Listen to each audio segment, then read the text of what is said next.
Good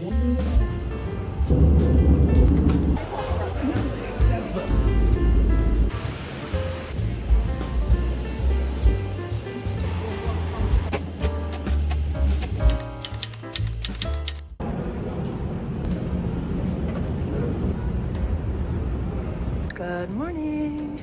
It is bright and early. Today is Wednesday, March 13th, and I have made it to Philadelphia Airport. I'm really excited to bring you all along with me on this trip to Barbados, to the place of my birth, and to really just kind of show you what I'm up to. I'm just so excited to be going on this trip to a forensic psychiatry conference that is being co-sponsored by the Barbados Association of Psychiatrists, the University of the West Indies Cave Hill campus in Barbados, and then also the American Psychiatric Association Foundation. I will be giving a talk, but I'll also be enjoying the beach and enjoying the other talks from people who are presenting. So just overall really looking forward to it. I'm a little tired, but tried my best to look cute, even though it's literally 5 o'clock in the morning, not even. I think it's 4:30. But yeah, so come along with me.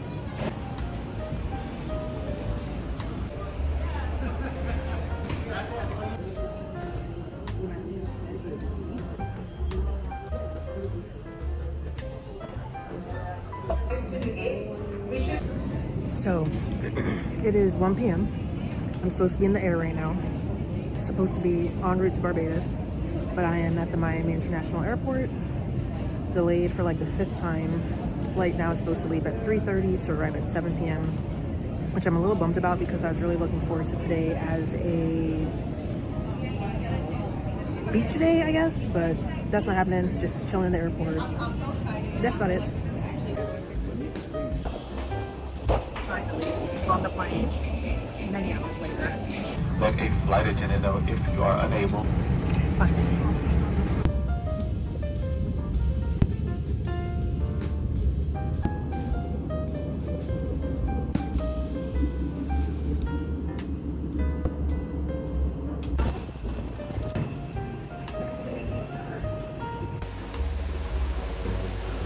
Y'all, finally arrived. I am beat, tired, but I'm actually so happy to be here. The customs guy was like, welcome home. So I'm excited. The breeze is nice. And I'm just about to go sleep because this conference starts tomorrow and your girl is tired, okay?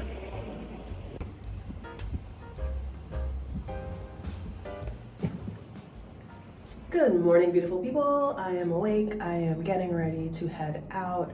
I don't have a lot of time though. You're probably gonna hear an alarm go off that's telling me to shut up and get out the door. But I just wanted to bring you along for the next few minutes as I just literally dust my face because in the Caribbean, I don't usually wear makeup because it'll just sweat off. But yeah, I'm here participating in a forensic psychiatry conference that is jointly organized by the Barbados Association of Psychiatrists, the American Psychiatric Association Foundation, and the University of the West Indies Cave Hill campus, aka the Barbados campus. And the fact that I'm here is such a full circle moment, and I just have to say shout out to God, shout out to the amazing sponsors He sent my way. And when I say sponsors, I mean people who go beyond just mentorship, and maybe don't even give mentorship, but sponsoring in terms of putting your name in the hat when opportunities like this come up. And I did a fellowship with the APAF and SAMHSA, the Substance Abuse and Mental Health Services Administration, when I was in residency. And through that, I got amazing sponsors at the APF. These people will literally put my name in the hat for national things, international things, hence me being in Barbados. And I recommend, we talk a lot about mentorship. That's the get out the door alarm. We talk a lot about mentorship, but sponsorship is just as important because a mentor is with you a little bit more regularly along the way, of the day-to-day. But a sponsor, my sponsors, I don't really interact with them all that frequently. One of my sponsors, I follow him on Instagram, he follows me on Instagram, and we interact on Instagram. But that's kind of the extent of it outside of when we see each other at events. But at the same time, that doesn't minimize the value and I don't know, I just love it. He's so great. My other sponsors, equally great, love them all. So excited to see people today. And I'm gonna bring you along the journey, but that was my alarm to hurry up and get out, so I'm gonna hurry up and get out.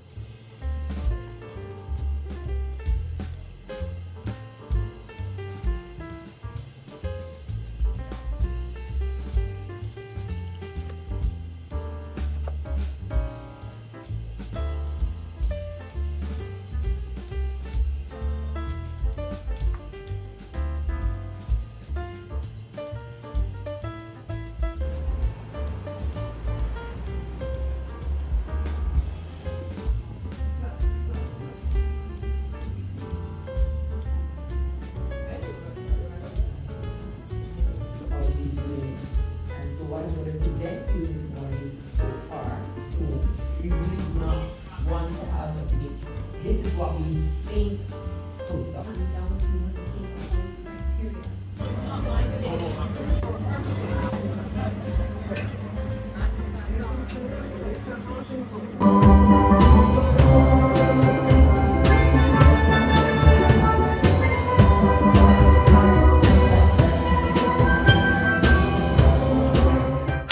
What a day, what a day, what a day. So just first and foremost, I'm tired, so just as an FYI, but today's been a really good day. A long but very good day. Today's the first day of the Forensic Psychiatry Conference with a goal of integrating how social and forensic justice impact the mental health of people as a whole, and how can we reimagine the ways that providers of mental health care interact with the systems that address the social and forensic justice needs. So, overview of the conference in regular people talk, that basically means how do mental health providers interact with the judicial system and help our patients navigate the system. So in any way, whether it's before someone even gets into the system, when someone's in the system, or when someone is out of a judicial system. So we started off with talking about the Mental Health Act of Barbados, which has been under review for, I'd say maybe like 20 plus years, because I think it was last revised. I saw in the 90s is what I saw in the documentation, potentially in the 80s, but definitely at the very least is about as old as me, if not a little bit older. So that is a process that has been underway for a long time to really be able to change the laws in Barbados when it pertains to the Mental Health Act to match what they're seeking to do in terms of modernizing the mental health care system. The second half of the day, we then talked a lot about really the nitty-gritty of forensic psychiatry from the perspective of writing reports.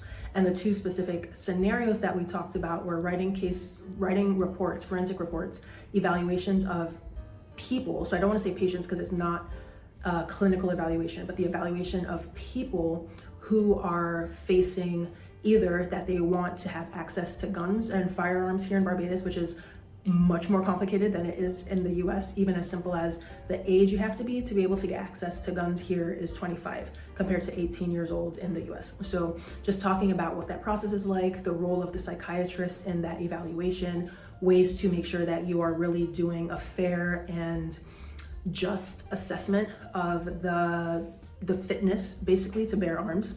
So that was one of the scenarios we talked about. And then the other scenarios we talked about were when people are creating a will, or if there have been multiple changes to a will, talking about the capacity and the fitness to create a will that someone may have. So the ability someone has of being in the right state of mind, basically, to be able to create a will and make sure that they're not under like duress or in a psychiatric state that may alter the will from what they would have wanted in their usual sense.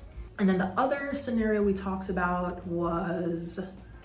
I forget the exact terminology they use here, but more or less we know it as conservatorship in the US, where I think they use their receivership is the term here, where you really talk about when someone maybe is not fit to be able to manage their own estate, but then what is it like for someone else to then take over that estate, whether it be a family member, a friend, or whoever, and what's the process like there to do an evaluation, to do the report from a psychiatric perspective about that.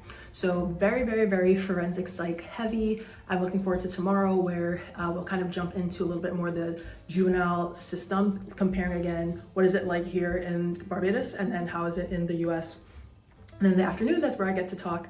I will be talking about, what else do I talk about? Spirituality. So I'll be talking about spirituality. My panel session is with a minister in the Moravian Church here. So the Moravian Church minister will talk about the ways that the Moravian Church here in Barbados works towards meeting the needs of people who are experiencing, whether it be homelessness or they've been in touch with the judicial system in some way, of meeting those needs. And then I will be offering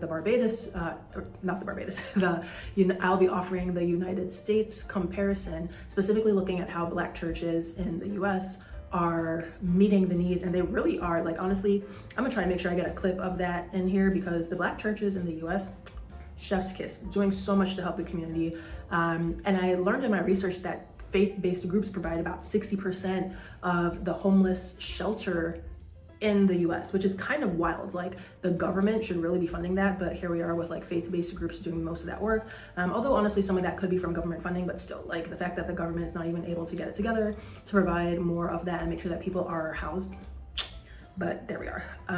So yeah, I'll be talking about that, of all the different ways that the Black church is able to help communities, help the church, but also just like communities more broadly, particularly minoritized Black communities as well. So yeah, that's it. You know, today we had a really good day, ate some good food, went to a place with steel pan, which, you know, I probably dropped that in either next or before, wherever it goes in the flow of this video, but today's been good. I'm really tired still from my flight yesterday, so I'm gonna try to get to bed on the sooner side, and then we'll go from there. But, you know, hope you keep enjoying the rest of this trip. And if you have questions, honestly, about, you know, how do you go to conferences internationally, because this is now my 3rd international conference. I've done Rotterdam, London, Barbados. So this is my 3rd international conference. I'm just thinking if I've missed any. Well, from a medical perspective, I've done international conferences when I was in college, but that was a very different perspective. That was where I was in the Harvard Project for Asian and International Relations, and we helped to plan conferences abroad. I went to Korea and Taiwan for conferences there, where we were talking about how Asia intersects with the rest of the world in various topics of like healthcare, environmental issues, social justice, politics, whatever have you. So very different scheme, very different thing, but some of what I talk about here on the channel is how do you get to travel to conferences for free?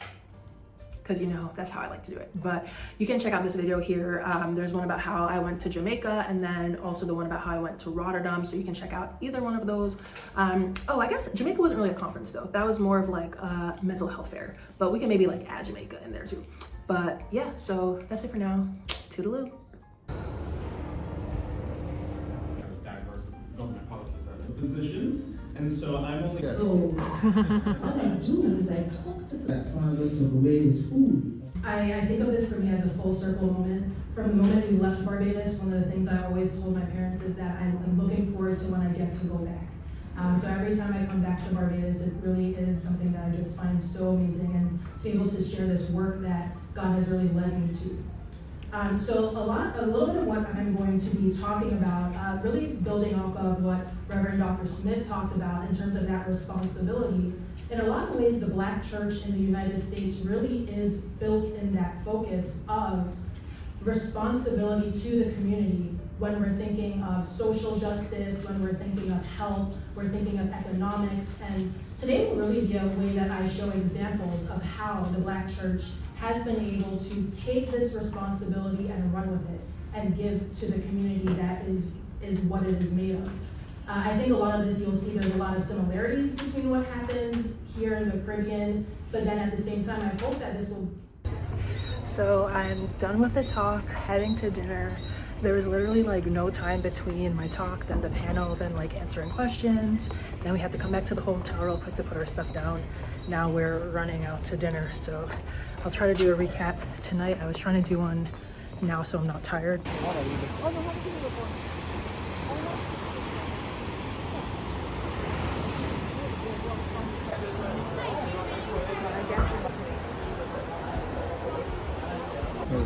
Come right back with the rest there.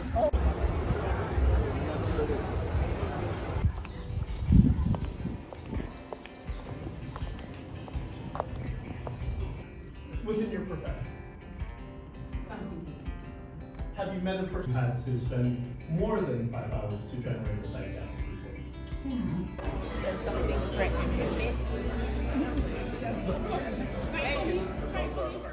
Today is day 3, the end of the conference. I am still processing, honestly. Like, I am so mad I forgot my journal, because I would be journaling literally everything, but that's what a vlog is basically. It's a journal I'm sharing with y'all. I'm not every deepest thing, but you know, I'm sharing some of the things with y'all. But yeah, I didn't share yesterday because I was just beat. By the time I got home, I got changed and got into my night clothes before I could even think about recording. So I was like, no, we're not gonna do that. But it really was a beautiful, beautiful, beautiful, beautiful, I'm gonna say it like a million times, beautiful experience. It is not lost on me the blessings that I'm walking in, the answered prayers that I'm walking in. And all I can say is my heart is full. I don't tell this story often, but I've told it because I've been here in Barbados, that when my family left Barbados, like maybe a lot of other immigrant children, we weren't really told we were leaving. As kids, we kind of showed up and then we never went back home for 10 years. That was my introduction to America and my departure from the place of my birth, the place that I hold so near and dear to my heart, which is Barbados. And something that I have always wanted to do since I was a child was to reconnect with Barbados in a way that was mine. And this conference for me has allowed me to start that process. And I am so grateful for the people who have helped me along this journey. Like I'm excited about just where life is leading. I don't know exactly where it is, but the one thing I know for sure is that God's got me. And that wherever I follow, God is leading me in the place He needs me to go. And that has been my life, my testimony from day one, even in leaving Barbados to come to America. I'm stop talking because I could be going on and on forever.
So I'm on the beach finally, on day 5 of my 6-day trip.